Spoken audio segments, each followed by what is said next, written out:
ಅಂದ್ರೆ ಏನು ಪ್ರಾಬ್ಲಮ್ ಮಾಡಲ್ಲ ಅವರು? ಇಲ್ಲ, ದೇ ಡೋಂಟ್ ಕ್ರಿಯೇಟ್ ಪ್ರಾಬ್ಲಮ್ ಅನ್ನೋಕ್ಕಿಂತ ನಾ ಹೇಳಿದೆ ಅಲ್ವಾ, ಯಾರಾದ್ರೂ ಭಾಷೆ ಬರೋರೊಟ್ಟಿಗೆ ನಾವು ಹೋಗಿ ಮಾತಾಡ್ತೀವಲ್ಲ, ಆ ಥರ ಬೇರೆಯವ್ರಿಗೆ ಅವ್ರು ಕಾಣಿಸಲ್ಲ ಅಲ್ಲ.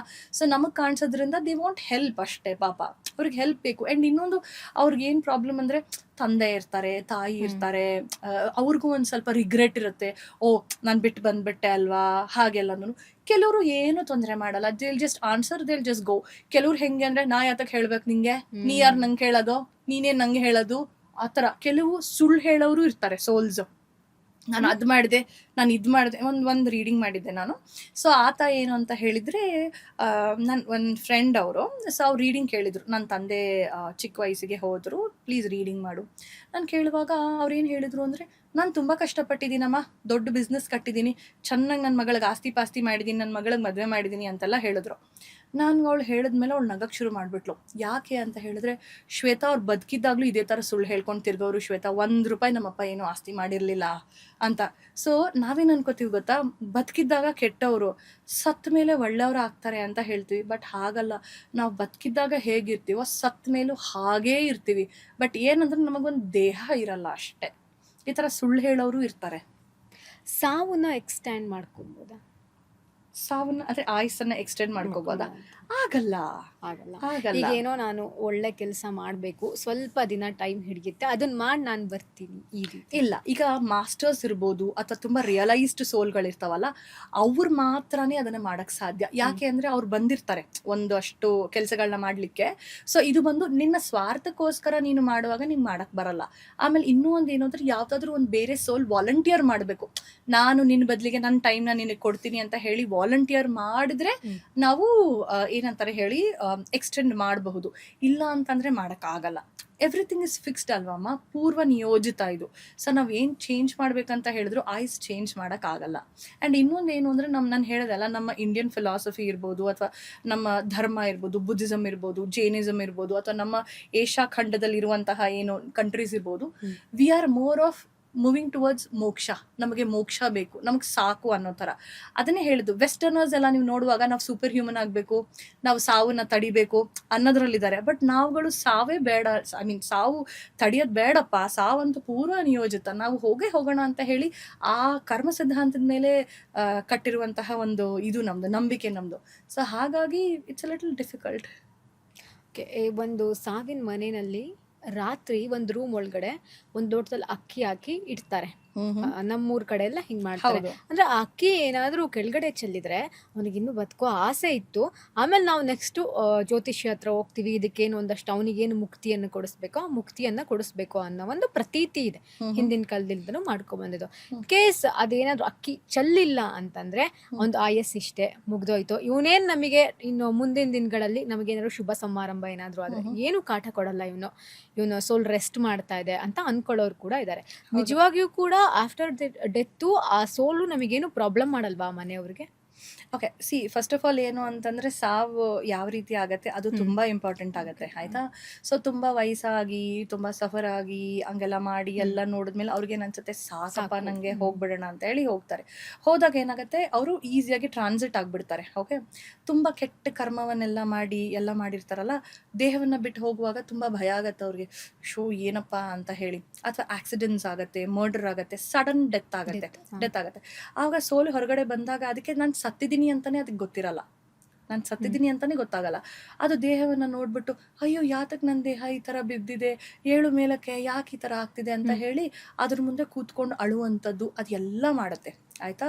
ಸೋಲೆ ಅಳುವಂಥದ್ದು ಮಾಡುತ್ತೆ. ಹೌದು, ಅಳುತ್ತೆ. ಮತ್ತೆ ಅಕ್ಕಪಕ್ಕದವ್ರೊಟ್ಟಿಗೆ ಮಾತಾಡೋಕೆ ಟ್ರೈ ಮಾಡುತ್ತೆ, ಬಟ್ ಯಾರಿಗೂ ಕೇಳಿಸಲ್ಲ. ಮತ್ತೆ ಸಿನಿಮಾದಲ್ಲೆಲ್ಲ ನಾವು ಇದನ್ನೆಲ್ಲ ನಿಜ ಅದು, ಆಕ್ಚುಲಿ ನಿಜ ಅದು. ಸೊ ಮಾತಾಡೋಕೆ ಟ್ರೈ ಮಾಡುತ್ತೆ, ಬಟ್ ಯಾರಿಗೂ ಕೇಳಿಸಲ್ಲ. ಆಮೇಲೆ ಇನ್ನೂ ಒಂದು ಏನಂದ್ರೆ, ಅದಕ್ಕೆ ಹಸಿವೆ, ನಿದ್ದೆ, ದಾಹ ಎಲ್ಲಾನು ಇರುತ್ತೆ. ಸೊ ಹಾಗಾಗಿ ನಾವೇನು ಮಾಡ್ತೀವಿ, ಅದು ಸತ್ತಾಗ ನಾವೊಂದು 13 ದಿನ ನಾವೇನು ಪೂಜೆ ಮಾಡ್ತೀವಲ್ಲ, ಟು ಟೆಲ್ ದಟ್, ನೋಡಪ್ಪ ನೀನು ಸತ್ತಿದ್ಯಾ, ನೀನು ಅರ್ಥ ಮಾಡ್ಕೊ, ನಿಮಗೆಲ್ಲ ನಾನು ಕಾರ್ಯ ಮಾಡ್ತಾ ಇದ್ದೀನಿ, ಸೊ ನೀನು ಹೋಗು ಅಂತ ಹೇಳಿ ಅದನ್ನು ಕಳಿಸ್ಕೊಡೋಕ್ಕೋಸ್ಕರ ನಾವು ಮಾಡುವಂಥದ್ದು. ಎರಡನೇದೇನು ಅಂತಂದರೆ, ಈ ದೇಹವನ್ನು ಬಿಟ್ಟು ಅದು ಬೇರೆ ಲೋಕಕ್ಕೆ ಹೋಗೋಕ್ಕೂ ಅದಕ್ಕೊಂಚೂರು ಪುಣ್ಯ ಬೇಕು. ಅರ್ಥ ಆಯ್ತಾ? ಅಕಸ್ಮಾತ್ ಪುಣ್ಯ ಇಲ್ಲ ಅಂತಂದ್ರೆ ಅವ್ನಿಗೆ ಪುಣ್ಯ ಬರ್ಲಿ ಅಂತ ಹೇಳ್ಬಿಟ್ಟನೆ ನಾವು ಬೇರೆಯವ್ರಿಗೆಲ್ಲ ಊಟ ಹಾಕ್ಸೋದು, ಅವನ ಹೆಸರಲ್ಲಿ ದಾನ ಮಾಡೋದು ಎಲ್ಲ. ಯಾಕಂದ್ರೆ ಅದೊಂಚೂರು ಪುಣ್ಯ ಬಂದಾಗ ಅವ್ನಿಗೆ ಗೊತ್ತಾಗತ್ತೆ, ಓ ನಂಗೆ ಪುಣ್ಯ ಬಂದಿದೆ, ಓಕೆ ನಾನು ಸತ್ತಿದ್ದೀನಿ, ಆಯ್ತಪ್ಪ ನಾನು ಮೇಲಕ್ಕೆ ಹೋಗ್ಬೋದು ಅಂತ ಹೇಳಿ. ಮತ್ತು ಇನ್ನೊಂದು, ನೀವು ಸತ್ತಾಗ ಕೂಡ ನೀವು ತುಂಬಾ ಒಳ್ಳೆ ವ್ಯಕ್ತಿ ಆಗಿದ್ರೆ ನಿಮ್ಮ ತಂದೆ ಅಥವಾ ಯಾರು ತೀರ್ಕೊಂಡಿರ್ತಾರೆ ಅವ್ರು ಬಂದು ಕರ್ಕೊಂಡು ಹೋಗ್ತಾರಂತೆ. ನೀನು ಕೆಟ್ಟದ್ದು ಮಾಡಿದಾಗ ನಿಮ್ಗೆ ನಿಮ್ಮ ಪೂರ್ವಜರು ಬಂದ್ರು ಕೂಡ ನಿಮಗೆ ಒಂಥರ ಈ ಯಮರಾಜರು ಬಂದಂಗೆ ಅಥವಾ ಆ ಕಿಂಕಿರರು ಬಂದಂಗೆ ಎಳ್ಕೊಂಡು ಹೋದಂಗೆ ಅನ್ಸುತ್ತಂತೆ. ನೀವು ನೋಡ್ಬೋದು, ಕೆಲವರು ನಾನು ಬರಲ್ಲ ಅಂತ ಹೇಳಿ ಕಿರ್ಚ್ತಾರೆ. ಕೆಲವರು ಅಯ್ಯೋ ನಮ್ಮಮ್ಮ ಕರೀತಾ ಇದಾರೆ ನಾನು ಹೋಗ್ತೀನಿ ಅಂತ ಹೇಳೋರು ಇದ್ದಾರೆ. Again it depends upon what you have done, the good and the bad. ಈಗ ಸ್ಮಶಾನಕ್ಕೆ ಬಾಡಿ ತಗೊಂಡು ಹೋದಾಗ ಹೌದು. ಅಲ್ಲಿ ಊಟ ಅವ್ರಿಗೆ ಇಷ್ಟವಾಗಿರೋದನ್ನೆಲ್ಲ ಇಟ್ಟಿರ್ತಾರೆ. ಹ್ಮ್. ಅಲ್ಲಿ ಕಾಗೆ ಬಂದು ತಿನ್ನೋ ತನಕನು ಇಲ್ಲಿ ಇವ್ರು ತಿನ್ನಲ್ಲ ಅದನ್ನ ಅಲ್ಲಿಟ್ಟಿರೋದು. ಅಂದ್ರೆ ಕಾಗೆಗೆ ಏನಕ್ಕೆ ಇಷ್ಟು ಪ್ರಿಫರೆನ್ಸ್? ಬಿಕಾಸ್ ಆ ಕಾಗೆ ಬಂದ್ಬಿಟ್ಟು ದೇ ಸೇ ದಟ್ ಅದು ಪಿತೃಗಳ ಇದು ಅಂತ ಒಂದು ಸಿಂಬಾಲಿಸಮ್ ಅಂತ ಹೇಳ್ಬಿಟ್ಟು. ಸೊ ನೀವು ನಮ್ಮ ಹಿಂದೂ ಧರ್ಮದಲ್ಲಿ ನೀವು ನೋಡುವಾಗ ಪ್ರಾಣಿಗಳು ಬರೀ ಪ್ರಾಣಿಗಳಲ್ಲ, ಎಲ್ಲಾನು. ಈಗ ಲಕ್ಷ್ಮಿಗೆ ನೋಡುವಾಗ ಅವಳಿಗೊಂದು ವಾಹನ ಇದೆ, ಈಗ ಗಣೇಶನಿಗೆ ನೋಡುವಾಗ ಇಲಿ ವಾಹನ ಇದೆ. ಈ ತರ ಬೇರೆಯವರೆಲ್ಲ ಏನಂತಾರೆ, ಇಲಿ ಅಂದ್ರೆ ಇಲಿಯಪ್ಪ ಅಂತ ಅಸಹ್ಯ ಪಡ್ಕೋತಾರೆ. ಬಟ್ ನಮ್ಮ ಧರ್ಮದಲ್ಲಿ ಪ್ರತಿಯೊಂದು ಪ್ರಾಣಿಗೂ ಒಂದೊಂದು ಇಂಪಾರ್ಟೆನ್ಸ್ ಕೊಟ್ಟಿದೀವಿ. ಸೊ ಕಾಗೆ ಅಂತ ನೋಡುವಾಗ ಕಾಗೆ ಬಂದು ನಮ್ಮ ಪೂರ್ವಜರದು ಒಂದು ಪ್ರತಿರೂಪ ಅಂತ ಹೇಳ್ಬಿಟ್ಟು ಕಾಗೆ ಬಂದು ಮುಟ್ಟಿದಾಗ ಎನರ್ಜೆಟಿಕಲಿ ಅವ್ರು ಕನ್ಸ್ಯೂಮ್ ಮಾಡಿದ್ದಾರೆ ಅಂತ ಹೇಳ್ತಾರೆ. ಅಂಡ್ ಇನ್ನೊಂದು ಏನಂದ್ರೆ, ನಾವು ಊಟ ಹಾಕಿದ ಕೂಡಲೇ ತುಂಬಾ ಜನ ಹೇಳ್ತಾರೆ, ಏನಿದು ಅಷ್ಟಷ್ಟು ಊಟ ಹಾಕ್ತೀರಾ, ಸತ್ತವ್ರಿಗೆ ಯಾರು ತಿನ್ನೋದೇ ಇಲ್ಲ ಅಂತ ಹೇಳ್ತಾರೆ. ಬಟ್ ಆಕ್ಚುಲಿ ಅವರು ತಿಂತಾರೆ, ಎನರ್ಜೆಟಿಕಲಿ ದೇ ವಿಲ್ ಕನ್ಸ್ಯೂಮ್ ಎನರ್ಜೆಟಿಕಲಿ. ಅಂಡ್ ಇನ್ನೂ ಒಂದು ಏನು ಅಂದ್ರೆ, ಸತ್ತವ್ರಿಗೆ ಊಟ ಬೇಕಲ್ಲ, ಅದಕ್ಕೋಸ್ಕರ ಅಂತಾನೆ ಹೂ ಹಾಕೋದಿರ್ಬೋದು, ತುಂಬಾ ಘಮ ಇರುವಂತ ಹೂ ಹಾಕ್ತಿವಿ. ಈ ಬಾಡೋಗಿರೋ ಹೂ ಹಾಕಲ್ಲ, ಎಷ್ಟು ಫ್ರೆಶ್ ಆಗಿರೋ ಹೂ ಹಾಕ್ತಿವಿ. ಯಾತಕ್ಕೆ ಅಂತ ಹೇಳಿದ್ರೆ, ಬಿಕಾಸ್ ಅವ್ರಿಗದು ಊಟ, ಅದು ಎನರ್ಜೆಟಿಕಲಿ ದೇ ವಿಲ್ ಕನ್ಸ್ಯೂಮ್ ದ ಪ್ರಾಣ. ಊಟ ಅಂತ ಹೇಳಿದ್ರೆ ಪ್ರಾಣ. ಆ ಹೂವಿನಲ್ಲಿರುವಂತಹ ಒಂದು ಪ್ರಾಣಶಕ್ತಿ ಏನಿದೆ, ಊಟದಲ್ಲಿರುವಂತಹ ಪ್ರಾಣಶಕ್ತಿ ಏನಿದೆ, ದಟ್ ಗಿವ್ಸ್ ದೆಮ್ ದಟ್ ಪ್ರಾಣ. ಆ 12-13 ದಿನ ಏನದಕ್ಕೆ ಟ್ರಾನ್ಸಿಷನ್ ಆಗಕ್ಕೆ ಟೈಮ್ ಬೇಕು, ಇಟ್ ಗಿವ್ಸ್ ದೆಮ್ ದಟ್ ಪ್ರಾಣ. ಆ ಊಟನ ನಾವುಗಳು ಕೂಡ ತಿಂತೀವಿ. ಹೌದು, ಅದು ಪ್ರಾಣದ ರೀತಿಯಲ್ಲಿ ಐ ಮೀನ್ ಎನರ್ಜೆಟಿಕಲಿ ಕನ್ಸ್ಯೂಮ್ ಮಾಡಿದವಲ್ಲ, ಇಟ್ಸ್ ಫೈನ್, ಏನೂ ಆಗಲ್ಲ ನಾವು ತಿನ್ನೋದು. ಎಂತದು ಇಲ್ಲ. I mean what you say, energetically consume ಮಾಡಿದಾರೆ ಅವ್ರು ಅಷ್ಟೇ. ಸೊ ಅದಕ್ಕೋಸ್ಕರ ನಾವು ಅವ್ರಿಗೆ ಊಟ ಹಾಕೋದು. ಅಂಡ್ ಅಗೇನ್ ಬೇರೆಯವ್ರಿಗೆಲ್ಲ ನಾವು ಯಾತಕ್ಕೆ ಊಟ ಹಾಕ್ತೀವಿ ಅಂದ್ರೆ, ಪುಣ್ಯ ಸಿಗ್ಲಿ, ಅದಕ್ಕೆ ಅಟ್ಲೀಸ್ಟ್ ಅವಾಗ ಅರ್ಥ ಆಗ್ಲಿ ತಾನು ಸತ್ತಿದ್ದಾರೆ, ಸೊ ಹೋಗ್ಲಿ ಅಂತ ಹೇಳ್ಬಿಟ್ಟು. ಇನ್ನೊಂದು, ನೀವು ಅಕ್ಕಿ ಲೋಟ ಬೀಳ್ಸೋದು ಅಂತ ಹೇಳಿದ್ರಲ್ಲ, ಯೂಶಲಿ ಏನು ಅಂತಂದ್ರೆ, ನಾವು ಟ್ರಾನ್ಸಿಷನ್ ಆಗ್ಬಿಟ್ರೆ ನಾವ್ ಏನು ಮಾಡಕ್ ಹೋಗಲ್ಲ, ಬಿಕಾಸ್ ನಾವು ಹೋಗ್ಬಿಟ್ಟಿದೀವಿ ಅಲ್ವಾ. ಸೊ ನಾವು ಸುತ್ತಮುತ್ತ ಇದ್ದಾಗ ಯೂಶಲಿ ಲೈಕ್ ಕರ್ಟನ್ ಹಾರಿಸೋದು ಅಥವಾ ಇನ್ನೊಂದು ಏನೋ ಒಂದು ಮಾಡ್ತಾರೆ. ಏನಕ್ಕೆ ಅಂತಂದ್ರೆ, ನಾನು ಇದನ್ನ ನೋಡು ಅನ್ನೋ ತರ, to make their presence non.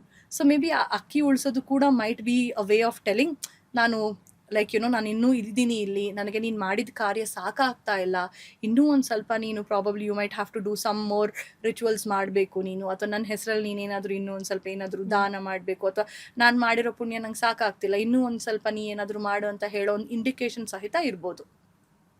ಈಗ ಸತ್ತೋಗಿರ್ತಾರೆ. ಈಗ ನಮ್ಮದೇ ನಾನೊಂದು ಎಕ್ಸಾಂಪಲ್ ಕೊಡ್ತೀನಿ. ನಮ್ಮ ಅಜ್ಜಿ ಸತ್ತೋಗಿದ್ರು. ಆ ಟೈಮ್ನಲ್ಲಿ ಅವ್ರು ಸತ್ತಿ ಹೋಗಿ 2 ದಿನ ಅಲ್ಲ, 1 ವಾರದ ತನಕ ಒಂದು ಕಾಗೆ ಬರೋದು, ಮನೆ ಮುಂದೆ ಕಿರ್ಚೋದು, ಕೂಗೋದು ಮಾಡ್ತಾ ಇತ್ತು. 1-2 ದಿನ ಆದಮೇಲೆ ಇನ್ನೊಂದು ಕಾಗೆನ ಕರ್ಕೊಂಬಂತು ಅದು. ಎಗೇನ್ ಮತ್ತೆ ಕಿರ್ಚೋದು ಬರೀ ನಾವೆಲ್ಲ ಆಚೆ ಬರಬೇಕು ಆ ರೀತಿಯಲ್ಲಿ ಕಿರ್ಚೋದು, ಮನೆ ಸುತ್ತ ಹಾಕೋದು, ಈ ಥರ ಮಾಡ್ತಾ ಇತ್ತು.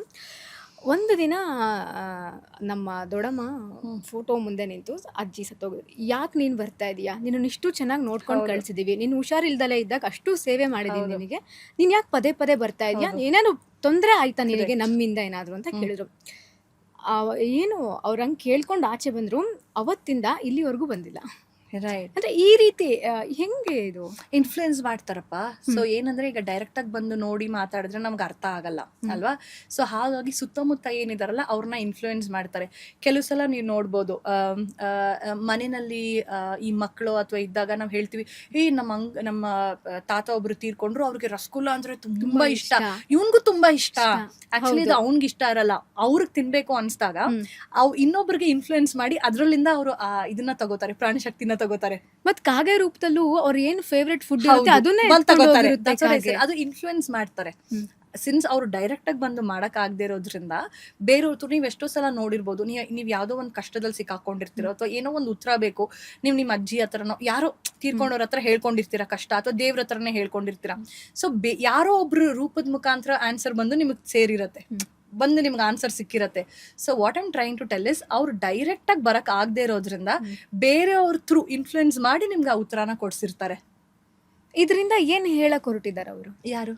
ಈಗ ನಮ್ಮನ್ನ ಬಿಟ್ಟು ಹೋದವರು ಈ ತರ ಬರೋದ್ರಿಂದ ಅಥವಾ ಫೇವ್ರೆಟ್ ಫುಡ್ ತಿನ್ನೋದ್ರಿಂದ ಒಂದೇನು ಅಂತಂದ್ರೆ ಈಗ ಫಾರ್ ಎಕ್ಸಾಂಪಲ್ ನೀವಿದ್ದೀರಾ ಅಂತ ಇಟ್ಕೊಳ್ಳಿ, ನಾವಿಬ್ರು ಫ್ರೆಂಡ್ಸ್, ನೀವು ಅಕಸ್ಮಾತ್ ಬೇರೆ ಊರಿಗೆ ಹೊಟ್ಟೋಗ್ಬಿಡ್ತೀರಾ, ನಾನ್ ನಿಮ್ನ ಮರ್ತ್ಬಿಟ್ರೆ ನಿಮ್ಗೆ ಬೇಜಾರಾಗುತ್ತೆ ತಾನೆ, ಏನಿದ್ರು ನಾನು ಬೇರೆ ಊರಿಗೆ ಹೊಟ್ಟೋದೆ ಅಂತ ನನ್ನ ಫ್ರೆಂಡ್ ನನ್ನ ಮರ್ತ್ಬಿಟ್ಲು ಅಂತ ಹೇಳಿ. ಸೊ ನೆನ್ಪಿಸ್ಬೇಕು ತಾನೆ.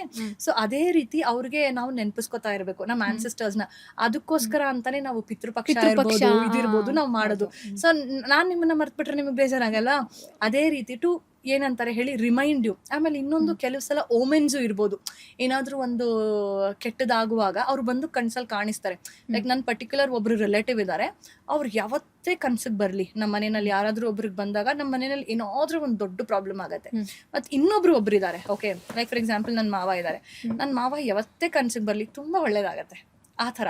So usually they are good and bad omens trying to warn you, ನಿನಗೆ ಒಳ್ಳೇದಾಗತ್ತಾ ಅಥವಾ ಕೆಟ್ಟದಾಗತ್ತಾ. ಸೊ ನನ್ನ ಮಾವ ಯಾವತ್ತೇ ಬರಲಿ, ನಂಗೆ ಅವ್ರು ಸತ್ತಿದ್ದಾರೆ ಅಂತ ಅನ್ಸುತ್ತೆ. ನಾನು ನೋಡೇ ಇಲ್ಲ ಆ್ಯಕ್ಚುಲಿ ನನ್ನ ಮಾವನ್ನ, ಬಟ್ ಯಾವಾಗ್ಲಾದ್ರು ಕನ್ಸಲ್ಲಿ ಬಂದಾಗ ನಂಗೆ ಹೆಂಗೆ ಅನ್ಸುತ್ತೆ ಅಂದರೆ, ನನ್ನ ಜೊತೆ ಕೂತ್ಕೊಂಡಂಗೆ, ನೀವು ಊಟ ಮಾಡಿದ್ಯಾ ಅಂತ ಮಾತಾಡಿಸ್ದಂಗೆ, ಹಿಂಗೆ ಅವ್ರು ಯೂಶಲಿ ಯಾವಾಗಲೇ ಕನ್ಸಿಗೆ ಬರಲಿ ಏನಾದರೂ ಒಂದು ಒಳ್ಳೇದಾಗತ್ತೆ.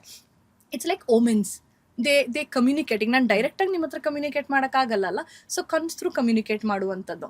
ಈಗ ಕೆಲವರು ನೀವು ನೋಡ್ಬೋದು, ನಿದ್ದೆ ಮಾಡಿದಾಗ ಕೆಟ್ಟ ಕನ್ಸು ಬರೋದು, ಕಿರ್ಚೋದು, ಅದೆಲ್ಲ ಮಾಡ್ತಾರಲ್ಲ, that is also because of bad karma. Past ಲೈಫಲ್ಲಿ ಏನಾದರೂ ಬ್ಯಾಡ್ ಕರ್ಮ ಮಾಡಿದ್ದಾಗ ಅವ್ರಿಗೆ ನಿದ್ದೆಲ್ಲೂ ಕೂಡ ಅದು ತೊಂದರೆ ಆಗುತ್ತೆ. ಹೌದು ಹೌದು ಹೌದು, ಅಲ್ಲಿ ಕೂಡ ಬರುತ್ತೆ. ಈಗ ನನ್ನ ಕನಸಲ್ಲಿ ಯಾರೋ ಒಬ್ರು ಸತ್ರು, ಯಾರಿಗೋ ಒಬ್ರು ಆಕ್ಸಿಡೆಂಟ್ ಆಯ್ತು, ಇನ್ನು ಹಾವೇನೋ ಕಚ್ಚಿತು, ಅಥವಾ ಹಾವೇ ನನ್ನ ಕನಸಲ್ಲಿ ಬಂತು, ಈ ರೀತಿಯಾದಂತಹ ಕನಸು ಯಾಕೆ ಬೀಳುತ್ತೆ? ಅದರಿಂದ ಏನು ಮೆಸೇಜ್ನ ನಮ್ಮ ಲೈಫಿಗೆ ಕೊಡ್ತಾ ಇದೆ ಆ ಕನಸು?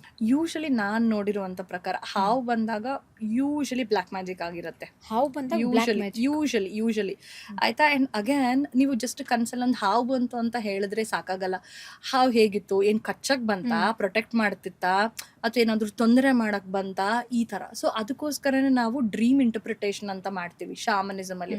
ಸೊ ಎಲ್ಲರಿಗೂ ಬೀಳೋಂಥ ಕನಸು ಒಂದೇ ರೀತಿ ಅಲ್ಲ, ಅರ್ಥ ಆಯ್ತಾ? ಈಗ ನಿಮಗೆ ಹಾವು ಅಂತ ಬಂದಾಗ ಒಂದು ರೀತಿ ಇರ್ಬೋದು, ಹಾವು ಅಂತ ನನಗೆ ಬಂದಾಗ ಒಂದು ರೀತಿನಲ್ಲಿ ಇರ್ಬೋದು. ಸೊ ಆ ಡ್ರೀಮ್ನ ನಾವು ಅನಲೈಸ್ ಮಾಡಬೇಕಾಗತ್ತೆ, ಯಾತಕ್ಕೆ ಈ ಥರ. ಬಟ್ ಯೂಶಲಿ ಡ್ರೀಮ್ಸ್ ಏನಕ್ಕೆ ಬರುತ್ತೆ ಅಂದರೆ, ಒಂದು ಓಮೆನ್ ಥರ, ನಮ್ಗೇನೋ ಒಂದು ವಾರ್ನಿಂಗ್ ಕೊಡೋ ಥರ ಒಂದು. ಎರಡನೇದೇನು ಅಂತ ಹೇಳಿದ್ರೆ, ನಮ್ಮಲ್ಲಿ ಇರುವಂತಹ ಹಿಡನ್ ಫಿಯರ್ಸ್, ನಮ್ಗೇನೋ ಒಂದು ಭಯ ಇರುತ್ತೆ, ಸುಪ್ತ ಮನಸ್ಸಲ್ಲಿ ಏನೋ ಒಂದು ಭಯ ಇರುತ್ತೆ, ಅದನ್ನ ತೋರ್ಸಕ್ಕೋಸ್ಕರ they might show up. Latest ಹಾಗೂ ಇಂಟ್ರೆಸ್ಟಿಂಗ್ ಸುದ್ದಿಗಳಿಗಾಗಿ ಬಾಸ್ ಟಿವಿ ಕನ್ನಡ ಚಾನೆಲ್ನ ಸಬ್ಸ್ಕ್ರೈಬ್ ಮಾಡಿ. ಹಾಗೆಯೇ ಬೆಲ್ ಐಕಾನ್ ಪ್ರೆಸ್ ಮಾಡಿ. ಇದರ ಜೊತೆಗೆ ಫೇಸ್ಬುಕ್, ಇನ್ಸ್ಟಾಗ್ರಾಮ್, ಎಕ್ಸ್ ನಲ್ಲೂ ಮಿಸ್ ಮಾಡದೆ ಫಾಲೋ ಮಾಡಿ.